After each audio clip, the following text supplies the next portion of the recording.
Steven Woolfe from UKIP, good morning. Good morning.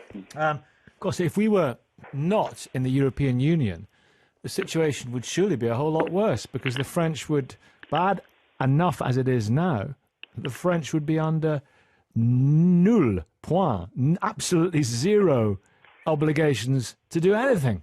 Well, actually, that's not quite right, actually, Nicky, because they have signed agreements that go back to the 1900s, called late 1990s, and that were reinforced in the early 2000s, the Sangatte Agreement, which are outside of the European Union. So these are actually agreements where we put our border in France, and they had their border in the UK, as you know, from Eurostar.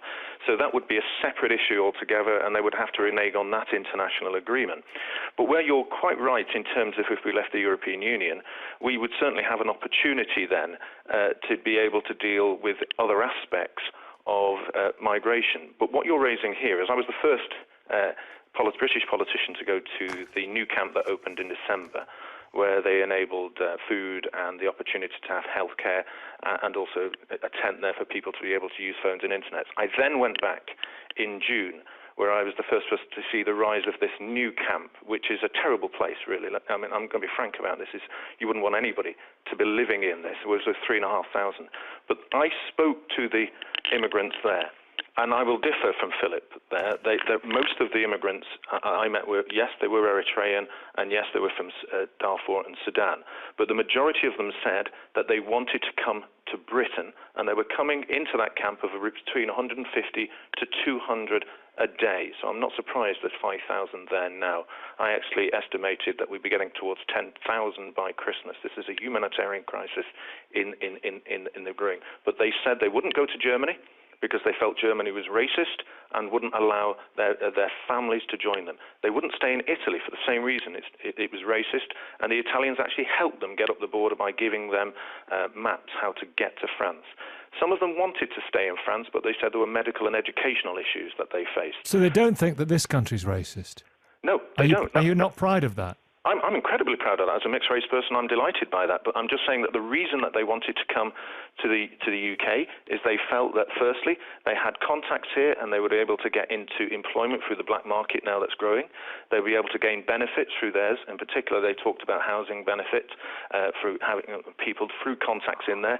They would get education, as Philip has mentioned, health and jobs, and the language also helped. So there were significantly more reasons, not just employment, but also benefits to do so.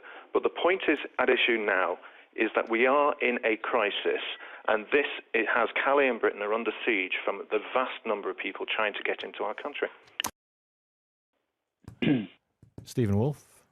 I have 5 solutions that we would help the immediate issue in Calais. No, you heard what he said. More cooperation with the European Union states. Well, I'm afraid that's failing at the moment, and we know that's failing in many, many ways. First of all, I would suggest that we triple... Because there's not enough cooperation, perhaps? No, but I would suggest that, first of all, we would second the army into the border agency and triple the number of staff that are there in Calais. We can do so without breaching the Sangatte agreements I referred to, and that would actually help the border agency staff who are severely under pressure, and that's what they've been telling me. They need 3 times as many number of people to help them. Secondly, we would demand that France uses probably their army, but actually to increase the police force to support their own police. I've been over there, I've spoken to them, I've seen them, and they are also in enormous pressure to be able to deal with things. Thirdly, we should prepare places like Harwich and Poole and Little Haven to expand the capability for traffic over to Dieppe and Roscoff and Hook, so that we can deal with the problems that you're facing with Stack. Fourthly, and these are the last 2 are much more difficult, but actually they would be sending out a very strong message. Just like the French are beginning to return migrants from France down to Ventimiglia in Italy, we should start doing the same for any illegal immigrants that we find in the UK. We should return them immediately to France. And fifthly, and this is a message to the French government, if you fail to protect our people and the tourists and also the drivers, and I've met those drivers like the one you heard before who have been attacked and have suffered injury, and it's only a matter of time before someone is severely injured or killed out there, then we will close Calais as a final resort until you solve this problem.